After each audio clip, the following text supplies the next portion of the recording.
Welcome to my channel NSR digital classes. दोस्तों, आप लोगों का स्वागत है मेरे यूट्यूब चैनल में। पाठ नंबर 2 गॉस प्रमेय। इससे जितने भी ऑब्जेक्टिव हमारे बोर्ड एग्जाम में पूछे गए हैं उन सभी प्रश्नों को इस वीडियो में कवर करेंगे और इस वीडियो में महत्वपूर्ण क्वेश्चंस भी शामिल किया गया है ताकि बोर्ड एग्जाम में इस पाठ से एक भी प्रश्नोत्तर बाहर न जाए।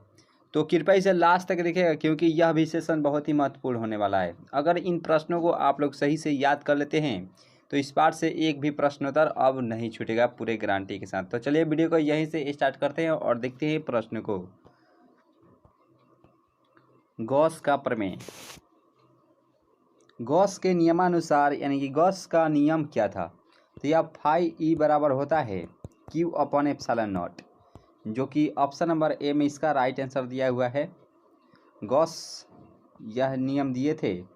नेक्स्ट प्रश्न है कि आवेशित खोखले गोलीय चालक के अंदर विद्युत क्षेत्र की तीव्रता क्या होती है? तो आवेशित खोखले गोलीय के चालक के अंदर इसमें विद्युत क्षेत्र की तीव्रता शून्य हो जाती है, यानी कि 0 हो जाती है, यानी कि ऑप्शन नंबर डी इसका राइट आंसर हो जाएगा। किसी भी क्वेश्चन में आपको डाउट होगा तो आप कमेंट जरूर कीजिएगा। वायु में स्थित एकांक धनावेश से निकलने वाले संपूर्ण विद्युतीय फ्लक्स का मान क्या होता है? तो इसका जो मान होता है यह 1/एप्सिलॉन नॉट होता है, यानी कि ऑप्शन नंबर बी इसका राइट आंसर हो जाएगा। नेक्स्ट प्रश्न है कि आवेश वितरण से क्या होता है? तो आवेश वितरण से इसमें क्या होता है कि ऊर्जा का ह्रास होता है, यानी कि ऊर्जा का हानि होता है, यानी कि ऑप्शन नंबर ए इसका राइट आंसर हो जाएगा। नेक्स्ट प्रश्न है कि संधारित्र के समांतर संयोजन में जो राशि प्रत्येक संधारित्र के समान रहती है वह क्या कहलाती है? तो उसे हम लोग विभवांतर कहेंगे। इसमें प्रत्येक जो संधारित्र होती है उसके बराबर विभव यानी कि विभवांतर होता है, यानी कि सी इसका राइट आंसर हो जाएगा। किसी चालक की विद्युत धारिता के लिए व्यंजक क्या होता है? तो किसी चालक के विद्युत धारिता के लिए जो व्यंजक होता है सी बराबर क्यू अपॉन भी होता है, यानी कि ऑप्शन नंबर ए इसका राइट आंसर हो जाएगा। नेक्स्ट प्रश्न है अनंत लंबाई के आवेशित बेलनाकार चालक की अक्ष से आर दूरी पर विद्युत क्षेत्र क्या होगा? अनंत लंबाई से पूछा है। तो अनंत लंबाई से जब पूछेगा तो वह लेमडा अपॉन 2πε0 आर हो जाएगा, यानी कि ऑप्शन नंबर बी में इसका राइट आंसर दिया हुआ है, बी इसका राइट आंसर हो जाएगा। नेक्स्ट प्रश्न है कि किसी भूयोजित चालक को विधुरोधित आवेशित चालक के निकट ले जाने के बाद वाले चालक की विद्युत धारिता का मान क्या होगी? तो किसी भूयोजित चालक को विद्युतरोधी आवेशित चालक के निकट जब ले जाते हैं तो चालक की विद्युत धारिता क्या होती है? तो विद्युत धारिता इसका मान बढ़ने लगता है, बी इसका राइट आंसर हो जाएगा। किसी वस्तु का परावैद्युत स्थिरांक ई आर हमेशा अधिक होता है, तो यह हमेशा 1 से अधिक होता है, यानी कि ऑप्शन नंबर सी इसका राइट आंसर हो जाएगा। जो परावैद्युत स्थिरांक होता है यह हमेशा 1 से अधिक रहता है। नेक्स्ट प्रश्न है कि एक खोखले गोले की त्रिज्या r मीटर है तथा उस पर आवेश q कूलम है, तो उसके केंद्र पर विद्युत क्षेत्र की विभव क्या होगी? तो उसके केंद्र पर इस पर पूछा है, तो केंद्र पर विद्युत क्षेत्र के विभव यह q अपॉन 4πε0 r हो जाएगा, यानी कि ऑप्शन नंबर डी इसका राइट आंसर हो जाएगा। नेक्स्ट प्रश्न है कि किसी विद्युत क्षेत्र में चालक को रखने पर उसके अंदर विद्युत क्षेत्र का मान क्या हो जाता है? तो उसके अंदर शून्य हो जाता है, यानी कि ऑप्शन नंबर सी इसका राइट आंसर हो जाएगा। नेक्स्ट प्रश्न है प्रश्न है कि किसी संधारित्र की धारिता का एसआई मात्रक क्या होता है। तो किसी संधारित्र की धारिता का जो मात्रक होता है वह फैराड होता है, यानी कि ऑप्शन नंबर सी इसका राइट आंसर हो जाएगा। वोल्ट जो होता है यह विभव या विभवांतर का होता है, और न्यूटन यह बल का होता है, और एम्पियर यह धारा का होता है। तो याद रखिए ये सभी विभव का मात्रक या विभवांतर का मात्रक, वोल्ट, न्यूटन है बल, और एम्पियर धारा।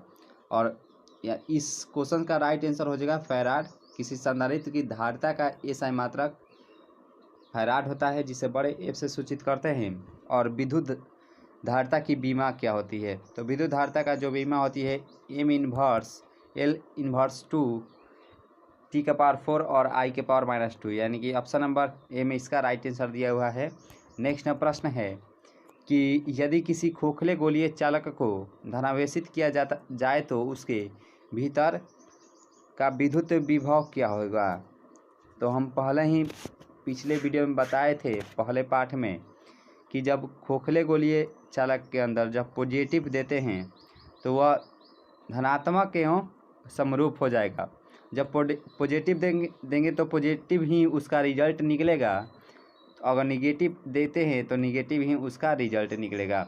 तो इस प्रश्न में धनावेशित किया गया है, तो धनात्मक और समरूप ही इसका राइट आंसर हो जाएगा, ऑप्शन नंबर बी।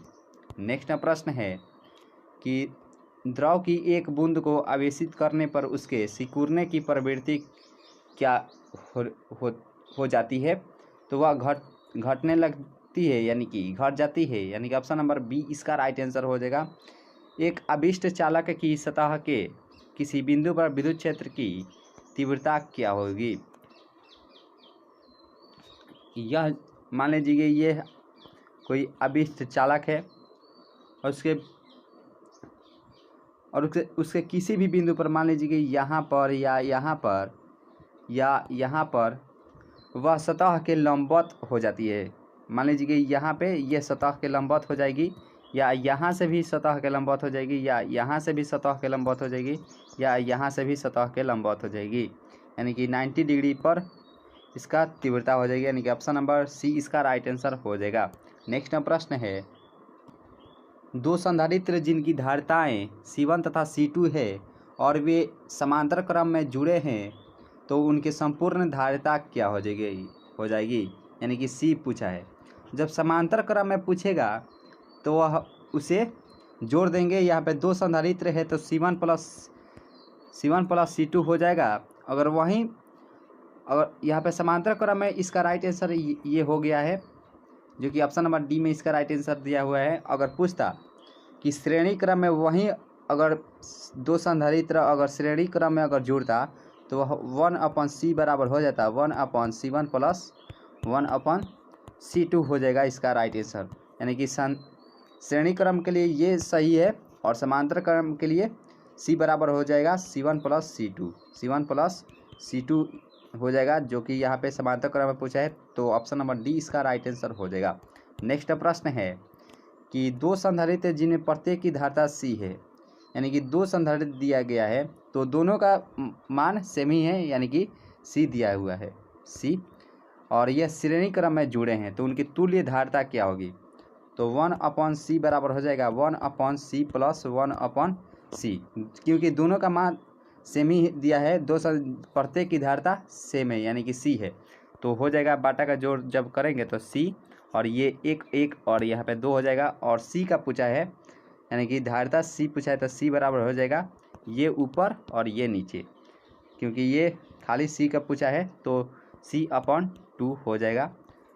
और यहाँ पे देखेंगे c/2 किस ऑप्शन में है, तो वह जो ऑप्शन है ऑप्शन नंबर सी इसका राइट आंसर हो जाएगा। नेक्स्ट प्रश्न है कि किसी संधारित्र पर आवेश की स्थितिज ऊर्जा का व्यंजक क्या हो जाएगा। तो यहाँ पे स्थितिज ऊर्जा E बराबर हो जाएगा 1/2CV², यानी कि ऑप्शन नंबर ए इसका राइट आंसर हो जाएगा। नेक्स्ट प्रश्न है कि यदि कई संधारित्र उपलब्ध हो तो उनके समूहन के उच्चतम धारिता प्राप्त करने के लिए उन्हें किस क्रम में जोड़ेंगे। तो उसे हम लोग समांतर क्रम में जोड़ेंगे, क्योंकि समांतर क्रम में ही जोड़ा जाता है, यानी कि 1 C1 + C2 dash dash dash, इसमें ही अधिकतम मान प्राप्त होता है। अगर वहीं मान लीजिए कि C का मान दिया है, एक का 4 दिया है और एक का 5 दिया है, ठीक, तो ये जोड़ेंगे तो 9 हो जाएगा समांतर क्रम में। अगर श्रेणी क्रम में जोड़ते तो 1/C बराबर हो जाएगा 1/4 + 1/5।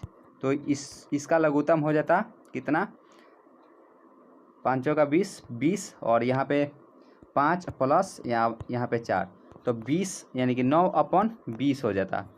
तो हम जब इसमें C जब निकालेंगे तो C बराबर हो जाएगा 20/9। तो जब भाग देंगे तो यह लगभग 2 दशमलव कुछ आएगा समथिंग। और वहीं जो मान निकला था, ये श्रेणी क्रम में मान निकला है 2 कुछ। वहीं समानांतर क्रम में देखे थे तो वह निकला था 549। तो किसमें मान अधिक है, तो वह श्रेणी क्रम में समांतर क्रम में मान अधिक है, तो इसलिए उसे हम लोग समांतर क्रम में ही जोड़ेंगे, यानी कि ऑप्शन नंबर बी इसका राइट आंसर हो जाएगा। तो दोस्तों, इस प्रकार से इस वीडियो को यहीं पे समाप्त करते हैं। अगर इस पार्ट से अगर इतना पढ़ते हैं तो इस पार्ट से एक भी प्रश्नोत्तर नहीं छूटेगा, पूरे 100% गारंटी के साथ कह सकते हैं। और किसी भी क्वेश्चन में अगर डाउट हो तो आप ज़रूर कमेंट कर सकते हैं। तो इस सेशन को यहीं पे ख़त्म करते हैं। अगर ये वीडियो अच्छी लगे तो इसे लाइक करें और इस चैनल से नए जुड़े हो तो चैनल को सब्सक्राइब जरूर करें। अगर आप चैनल पर पहली बार आए हैं तो अवश्य सब्सक्राइब करें और बेल आइकॉन दबाना ना भूलें, ताकि मैं जो भी वीडियो अपलोड करूं सबसे पहले आपके पास पहुंचे।